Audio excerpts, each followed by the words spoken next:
Greetings, friends. My name is Pavel Steinmach, and I'm glad to present for you the new episode of our daily wrap-up series. Russian information campaigns have supported a continuous strategic objective of deterring the slowing the West's provision of material support to Ukraine. The Institute for the Study of War writes about this. In particular, Russia uses the narrative that Ukraine is incapable of defeating Russia because of inherent power disparities between the two states. It's whom one side migrates major Russian setbacks on Russian failures to achieve rapid successes in major offensive operations. Russian information campaigns earlier in the invasion relied on amplifying the assumption that Russia possesses the second largest military in the world, with advanced military capabilities.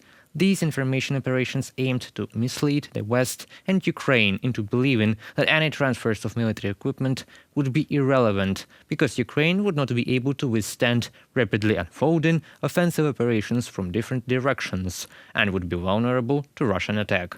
Instead, they have resorted to wasting their precision weapons on striking fixed civilian energy infrastructure throughout Ukraine. I would like to personally praise everyone who is restoring the energy capabilities of our country. The last days, the majority of Ukrainians spent without many shutdowns. Of course, unfortunately, there were still restrictions in some districts and cities, where the degree of destruction is too significant. Of course, with the start of a new week, consumption will increase, and therefore there will be outage schedules. But the very fact that we can have such calm days in terms of energy after the constant terrorist attacks with missiles and shaheeds. After the massive missile attack this week proves the professionalism of our power engineers and the extraordinary dedication of everyone who works on the provision of our energy system. But of course, such successes on the energy front could not become a reality without the work of our defenders of the sky, without air defense. After all, today our soldiers already shoot down more than 80% of the launched missiles, and the effectiveness is increasing every time. Of course, not without the help of Western equipment provided by our partners, in particular the deployment of Patriot systems, which the USA promised us, will help save not only Ukrainian civilians, but also residents of NATO countries. After all, let me remind you that on Friday a Russian missile flew over Romania, and on November 15th, 2 men were killed in Poland as a result of a missile strike. The American and German Patriot systems, which will be delivered to Ukraine, will also strengthen the security of Poland. This will minimize the risk of such an event as we dealt with on November 15th last year, as well as minimizes the risk of power outages in Ukraine and thus another wave of migration. Mariusz Błaszczak, Minister of National Defense of Poland. So, we are waiting for the delivery of weapons that have already been promised and new promises, or rather agreements. For example, regarding F-16 aircraft, they will definitely change the situation on the battlefield. Although, according to the President of Poland, Andrzej Duda, the transfer of F-16 planes through Poland can be a serious challenge. After all, it is not only necessary to transfer the planes, they need to be serviced, repaired, and most importantly, our pilots need to be trained.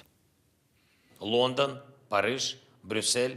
London, Paris, Brussels, everywhere these days I spoke about how to strengthen our troops. There are very important agreements and we have received good signals. This applies both to long-range missiles and tanks and to the next level of our cooperation, combat aircraft. But we still need to work on this. I was very pleased to hear and see that our boys in the UK are rapidly running to drive the Challengers.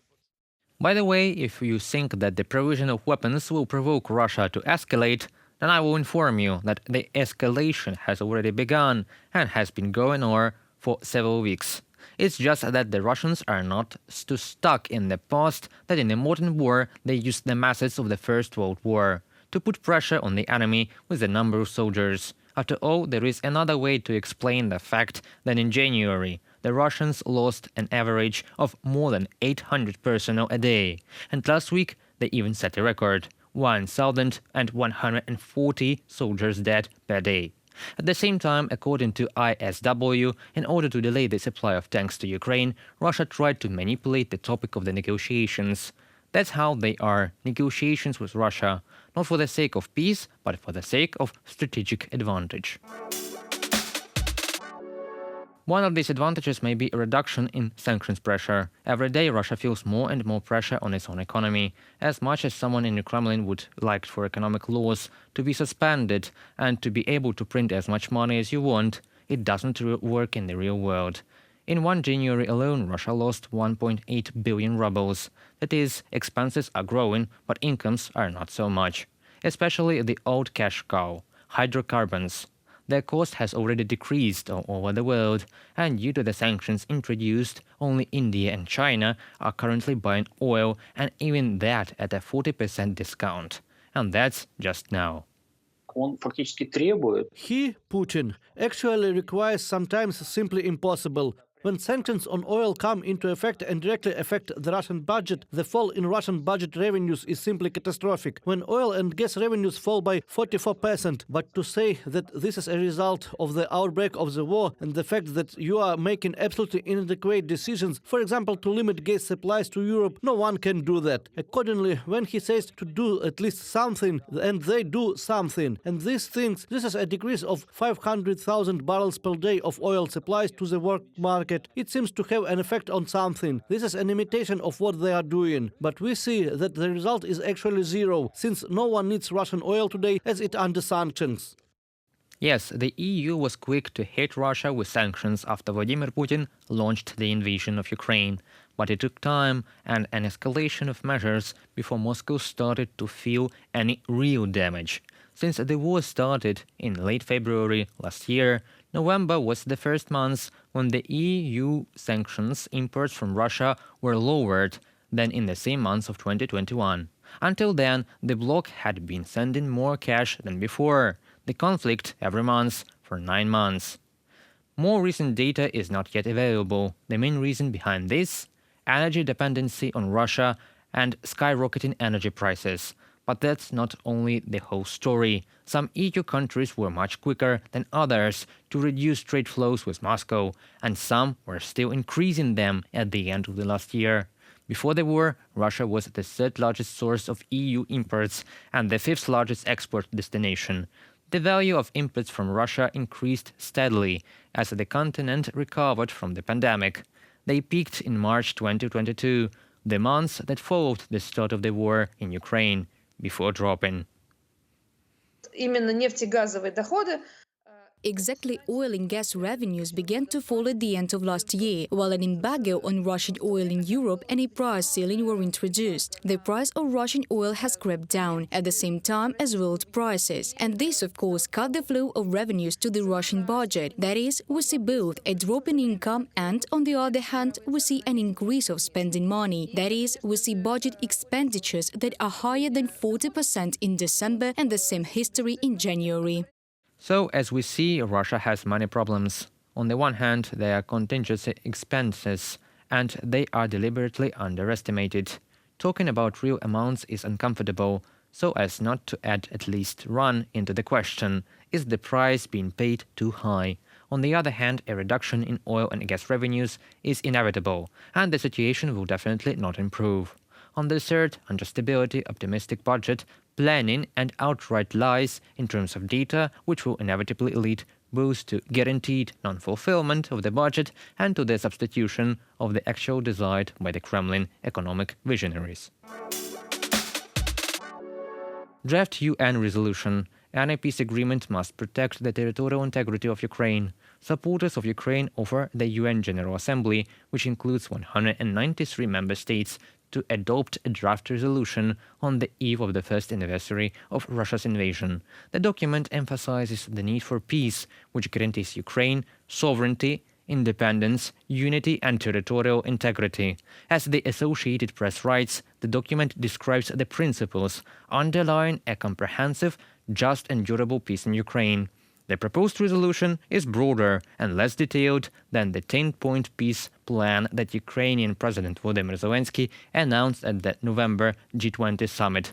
Ukraine and its supporters are thus trying to gain maximum support during the vote, UN diplomats said on condition of anonymity, because the discussions were private. I can hardly imagine myself any country that would be arguing with the peace formula, that would not support the peace formula, because it's in line with international law as such, with the UN Charter as such. So the peace formula is the basis of our vision, but it doesn't mean that we are ready to sign up to any agreement on the cost of Ukrainian interest. So it's only a start of negotiation. It's a discussion. There is a very normal procedure among states, member states, and we believe it should be a basis for the discussion. The other one is, I mean, my president and our leadership is also clear, saying that we are open for any good officers that countries may suggest when it comes to the mediation, when it comes to the release of the political prisoners, release of the prisoners of war, or bringing back forcibly deported Ukrainian children, and these are thousands of the children. So it's something that my country is opened up for if any third country is ready to suggest the good officers. Next Wednesday, the emergency session of the General Assembly regarding Ukraine will resume its work. Dozens of speeches are expected to run through most of February the 23rd, with voting taking place later that day. I would like to note that the General Assembly has now become the most important UN body dealing with Ukraine, as the Security Council, which is responsible for maintaining international peace and security, is paralyzed due to Russia's veto power. Unlike the Council, the Assembly does not have the right of veto. However, like the 5 previous resolutions regarding Ukraine, they are not legally binding and are important as a reflection of world opinion. The prospects for peace are getting smaller and smaller, and the risk of further escalation and bloodshed keep increasing. The world is not sleepwalking its way to a wider war, but I fear that it is in fact doing so with its eyes wide open. Antonio Guterres, Secretary General of the United Nations. Today we expect a world unity, even greater than that of October 12th, when the General Assembly adopted a resolution condemning Russia's attempted illegal annexation of 4 Ukrainian regions and demanding its immediate cancellation. Then 143 countries spoke in favor. That concludes our today's video. Thank you for watching and stay tuned for future videos. Subscribe to our channel and goodbye.